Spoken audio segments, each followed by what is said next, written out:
Prajem vám všetkým príjemné popoludne a ďakujem Jožkovi za to, že ma teda takto pekne uviedol. Ja si veľmi vážim to, že môžem byť hosťom na takejto významnej konferencii a je pre mňa veľkou poctou byť medzi takýmito rečníkmi, akých ste mali dnes možnosť počuť.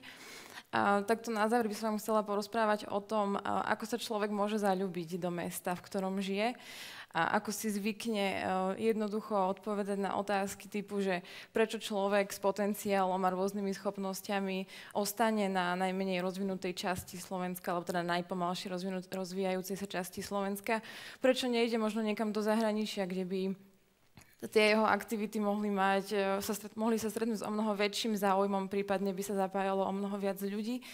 Prečo? Čo je vlastne ten hlavný dôvod, že ostane tam, kde je? A aj keď si možno myslíte, že som ešte mladá na to, aby som mohla o sebe tvrdiť, že už 100% viem, kde chcem stráviť zvyšok svojho života, ani ja si to o sebe nemyslím, avšak už teraz viem, že som našla miesto, kam patrím a že viem, čo chcem najbližšie obdobie robiť. V súčasnosti som študentkou 5. ročníka na fakulte manažmentu tu na Prešovskej univerzite. To znamená, že o pár týždňov budem opäť stáť pred rozhodnutím, čo ďalej, kam ďalej, odsťahovať sa, odísť, prípadne čo značať tým životom. Avšak viem, že to pre mňa teda už nebude problém. Práve z dôvodov, ktoré som povedala na začiatku a ktoré vám chcem približiť teraz ďalej. Základom všetkého je podľa mňa nájsť si alebo určiť si taký životný cieľ, osobnú víziu, misiu, za ktorou chce človek ísť. Aj keď sa hovorí o cieľoch, že by mali byť konkrétne, hmatateľné, merateľné a tak ďalej, v tomto prípade by mohlo byť takou malou pomôckou aj to, že povedať si, že chcem niekam patriť, chcem byť pre niekoho užitočný, chcem robiť niečo prínosné pre niekoho, nájsť zmysel v podstate toho života.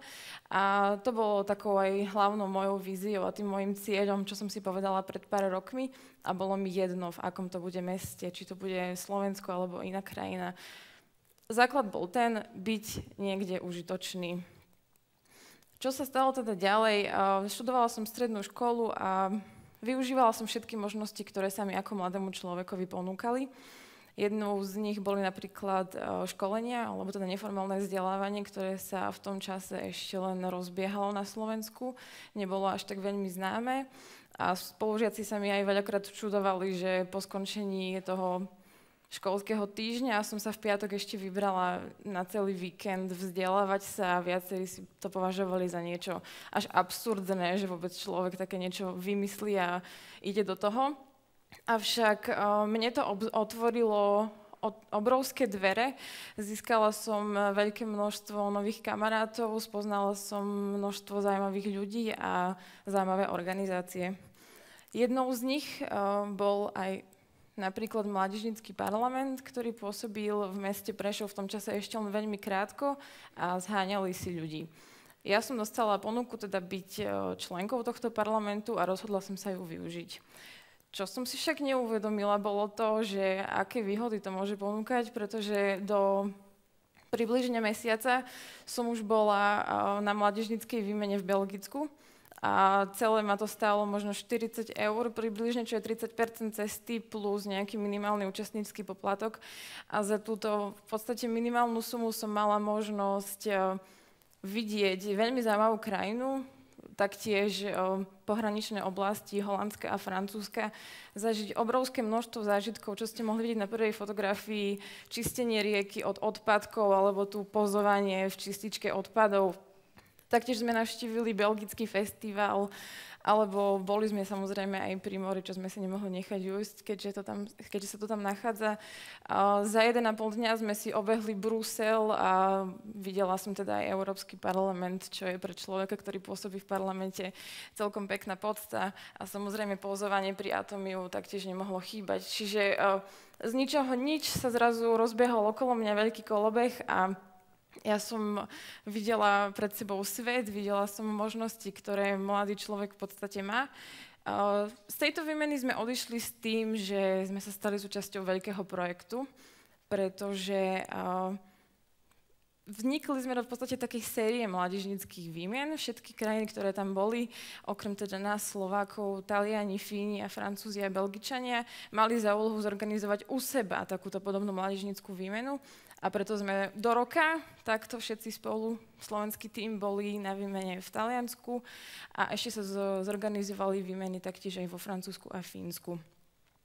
Najväčšou výzvou však bolo zrealizovať niečo podobné tu u nás, čo bolo skutočne na jednej strane veľmi ťažké, pretože tie názory ľudí zo zahraničia na Slovensko sú zvláštne, aj keď som si nikdy nemyslela, že majú až takéto predsudky. Ale realita bola taká, že pár dní pred odchodom písali vyjadrenia typu, že idú na 10 dní k ukrajinskej hranici, prípadne, že idú navštíviť bývalú krajinu Sovietskeho zväzu. Čo nás v podstate celkom dosť znepokojilo, nehovoriac o tom, že mali obavy aj z toho, že realizovali sme to 4 a 18-roční mladí ľudia a oni sami sa pýtali zástupcu nášho donora, že ako vôbec je možné, že na Slovensku zveria takýmto mladým ľuďom veľký obnos finančných prostriedkov, nehovoriac o tej zodpovednosti, ktorá s tým súvisí. Avšak počas tých 10 dní, počas ktorých tu boli, si uvedomili opak a my sme boli na konci skutočne veľmi hrdí na to, keď nám s pláčom na konci rozprávali, ako sa im tu páčilo a že ten názor na Slovensko sa im v podstate zmenil. A uvedomili si, že žijeme tak isto v podstate ako oni a že Slovensko nie je nejako poznačené tým, že nejakú má históriu, ktorú oni nemajú.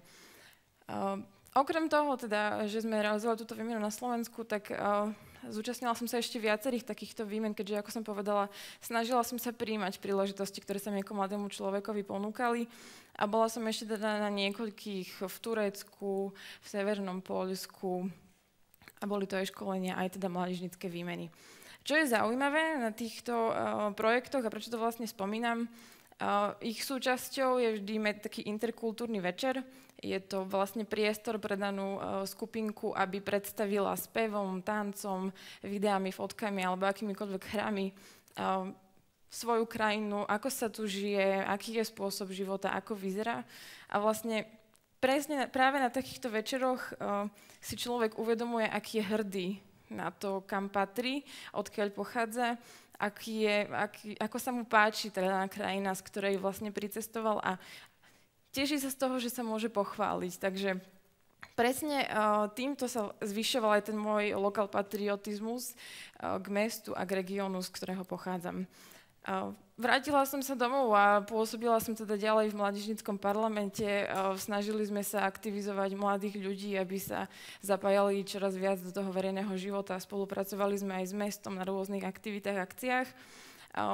Postupne som sa zapojila ešte do ďalších organizácií, ktoré takúto činnosť vyvíjali v kraji.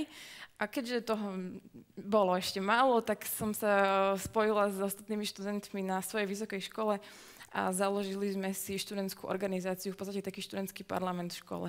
Vždy to bolo o tom, že chceli sme prispievať k nejakým živým spôsobom k tomu takému bežne zabehnutému životu a to nás vlastne také všetkých aj motivovalo, ťahalo a viedlo.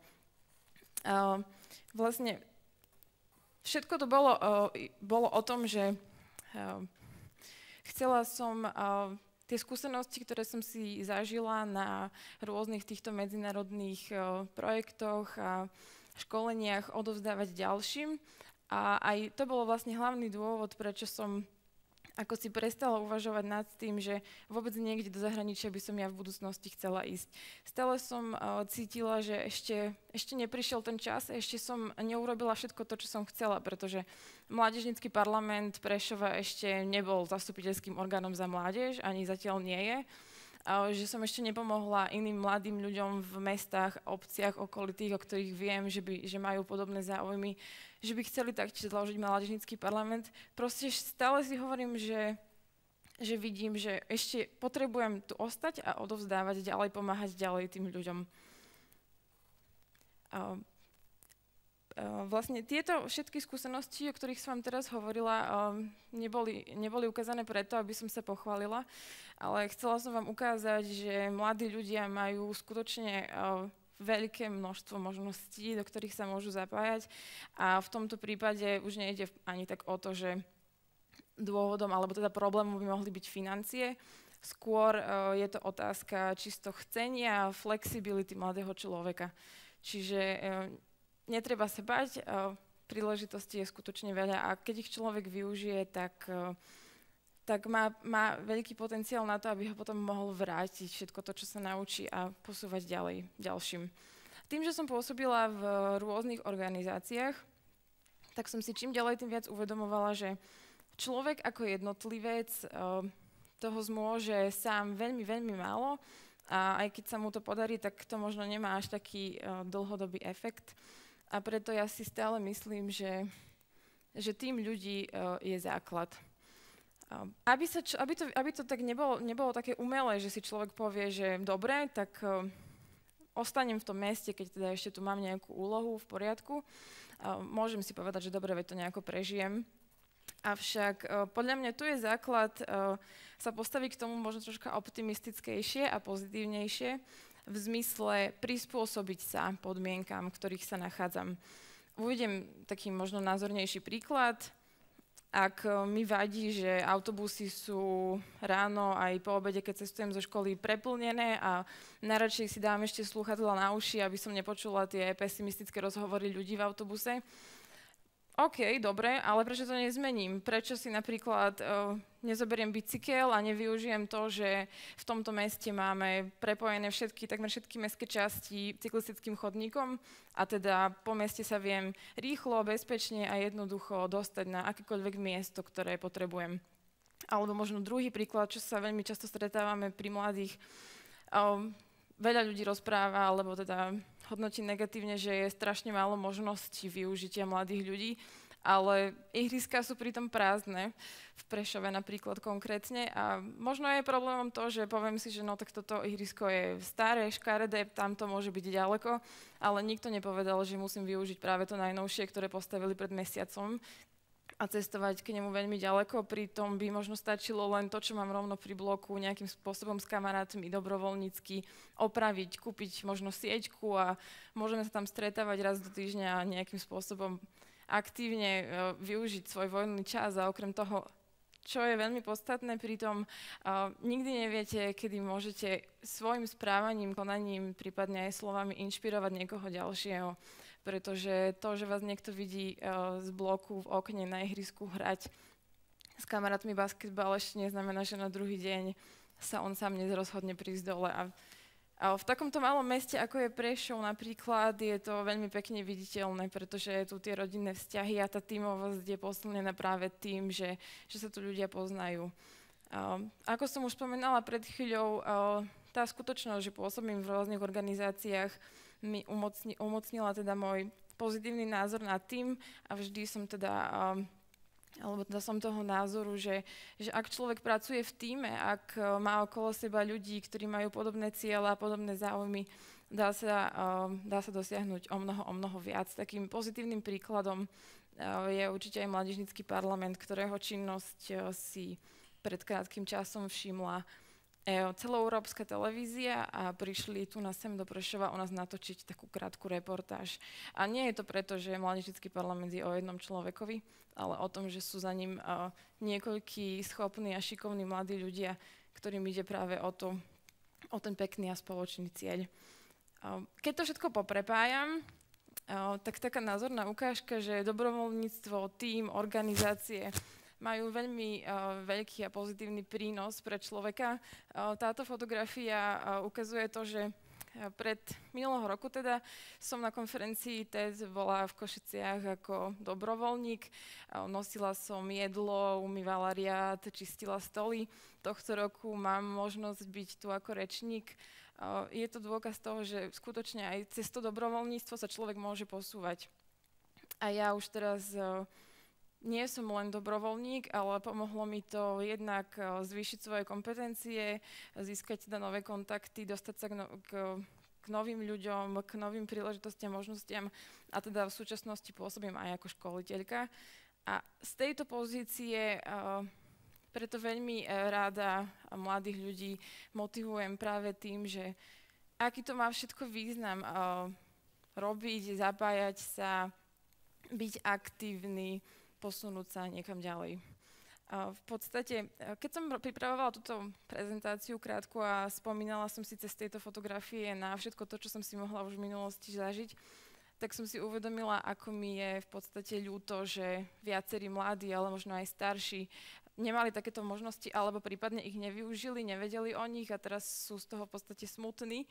A aj to je vlastne taká moja motivácia rozprávať o tom stále viac a viac, aby sa mladí ľudia, aby ste sa aj vy ako mladí ľudia nebáli to využívať v akomkoľvek veku sa nachádzate, pretože nikdy neviete, čo vás zaujme, koho zaujmete, čo sa vám bude hodiť ďalej do života a tak ďalej. Tak ako na tejto fotografii, ktorú ste videli pred chvíľou, aj teraz tú, ktorú vidíte teraz, je naznačený výskok. Ja si totiž to nemyslím, že k človeku prídu veci len tak samé, ale musí urobiť nejaký ten pomyselný krok. V tomto prípade to môže byť pokojne aj výskok. A posunúť sa, alebo učiť nejaký smer, aby nestal na jednom mieste. A takým príkladom môže byť aj skutočne to, že sa pokúsite nájsť nejakú organizáciu, ktorá pôsobí vo vašom okolí. Prípadne si s kamarátmi založíte nejakú svoju vlastnú. Alebo sa budete rozprávať, pýtať sa ľudí, o ktorých viete, že majú nejaké pozitívne skúsenosti. Myslím si, že takýmto spôsobom sa človek dostane práve k takýmto príležitostiam a možnostiam a nestane sa potom to, že o niekoľko rokov si povie, že ja som to nevyužil, nevedel som o tom a teraz to môžem iba ľutovať, lebo už na to nemám jednak čas, možno ani možnosti, pretože niektoré sú obmedzené skutočne pre mladých, iba pre mladých ľudí. Týmto všetkým a týmito fotografiami, ktoré boli vlastne len takou krátkou ukážkou a dôkazom toho, že to, čo hovorím, je skutočne zažitý život a nie sú to len také rozprávky, ktoré môžem rozprávať dookola, ale sú to skúsenosti a zážitky, ktoré mám za sebou. Som vám chcela ukázať, že človek práve takýmito aktivitami a príležitostiami vie to svoje miesto v sebe objavovať a nemusí ani ísť o tú geografickú polohu, či budem skutočne na Slovensku, na východe, na západe, alebo pôjdem niekde do sveta, ale ide o to také miesto, kde sa cítim ja dobre, kde som šťastný, šťastná a kde vidím, že má moja existencia, môj život, zmysel, prínos, že robím niekoho okolo seba šťastným, že niekoho okolo seba motivujem, inšpirujem. Ja si myslím a cítim, že som to miesto našla a prajem a držím prsty vám všetkým, aby sa vám to tiež podarilo, pretože je to super pocit skutočne, keď sa človek cíti byť užitočný. Ďakujem.